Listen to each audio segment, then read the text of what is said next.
What's up, Lantern fans? It's the Emerald Enthusiast back with another Green Lantern collectible review.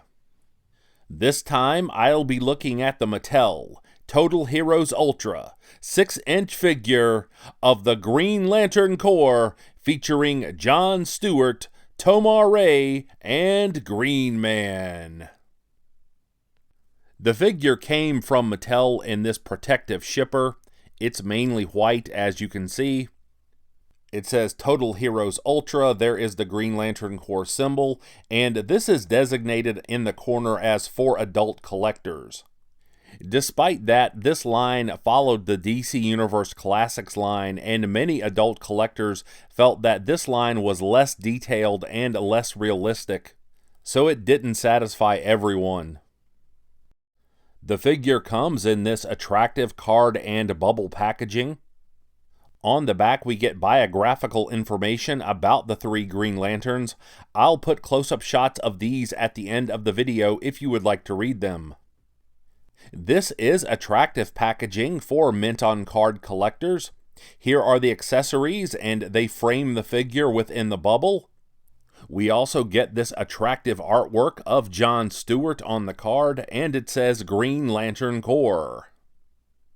Let's have a look at the construct accessories.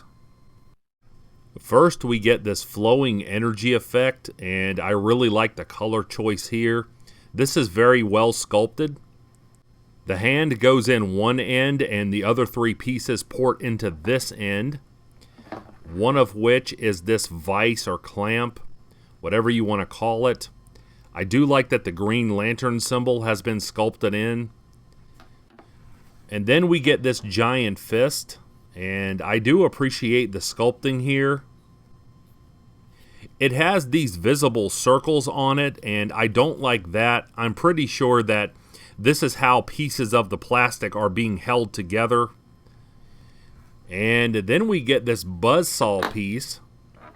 And I do like the ingenuity here. This does move, as you can see. And I'll put these on the figure later in the video. Now let's have a look at the interchangeable heads and the extra hands. Here is the set of open hands or flying hands. As you can see, the hands as well as the rest of the figure are very angular. The figure also comes with this set of gripping hands. Here's a look at the Green Man head sculpt, and I really like this paint work on the top of the head for an amphibious type of look. Next, we have the Tomar-Re head sculpt. I like that Mattel went with the white eyes here, and I also like the color choice for the paint on the mask. And I'll take a closer look at these on the figure later in the video. In the lore of DC Comics, one of the groups that protects peace and justice throughout the universe is the Green Lantern Corps. 3 of those Green Lanterns are represented with this figure, including the iconic John Stewart. This figure's anatomy is more cartoonish than that of the DC Universe Classics line. The legs are a little thin in comparison to the upper body, especially the quadriceps area. The musculature of this figure fits the human anatomy of John Stewart better than it does the alien bodies of Tomar-Re and Green Man. There is some admirable sculpting on the trapezius and the latissimus dorsi. The glossy green paint on the body is very eye-catching, and without the construct, this figure is very sturdy. I'd like to issue one caveat here. This figure has this dumbbell joint in the neck. This feels like it could crack if too much pressure is applied, and since this figure is now 11 years old, use caution when changing the heads. Although there is no sculpting on the chest symbol, overall it's been executed well. Not only is it centered well, the green paint is a vibrant, lighter shade. and this really draws attention to the chest symbol. The ring is sculpted, it's a good size, and I also appreciate the color choice. However, one obvious flaw stops it from being a truly excellent ring. As you can see, the ring is just a circle. There was no attempt made to sculpt the Green Lantern Corps symbol into the ring, and that's definitely disappointing. Here's a look at the gripping hands, and although the figure does not come with a personal power battery, as it should have, if you have an extra one, you can pose the figure with that accessory. Here's a look at the open hands, and the fingers look stubby and more unrealistic here than they do with the gripping hands or the fists. Here's a look at the John Stewart head sculpt, and I like the way that the eyebrows and the eyes have been executed. John looks very happy here. He's either thinking about ice cream or Katmatui. However, there's a lack of detail on the lips, and I'm not a fan of this huge chin for John either. Here's the Tomar-Re head sculpt, and there's some adequate paintwork here, but I question the overall size of the head. The jaw and the beak are sculpted well, as are the ears, but as you can see, this head sculpt looks small on the neck. I appreciate the expression on Green Man's head sculpt. He often has this look in the comics. Also, the prominent brow and protruding chin work well for this character.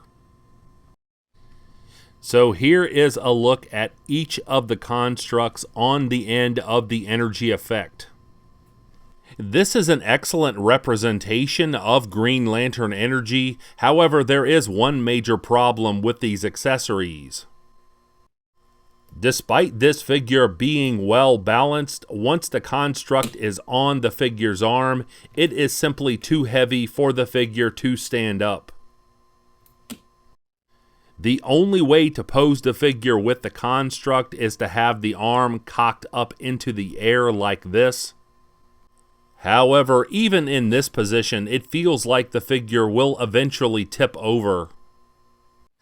In terms of articulation, the feet move backward and forward at the ankle joints. There is no ankle pivoting. We get single pin knees, and it's possible to get the figure into a running pose. The figure can kick forward this far, and the figure can step back as well.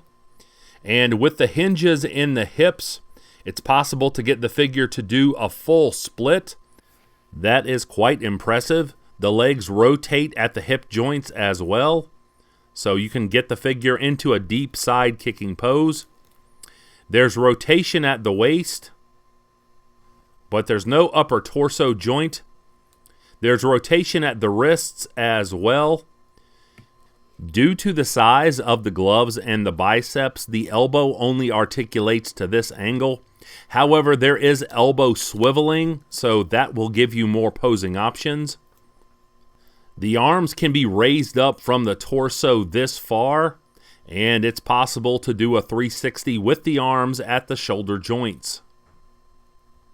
The head moves easily from side to side, and there's some moderate movement up and down, but there's very little in the way of head tilting.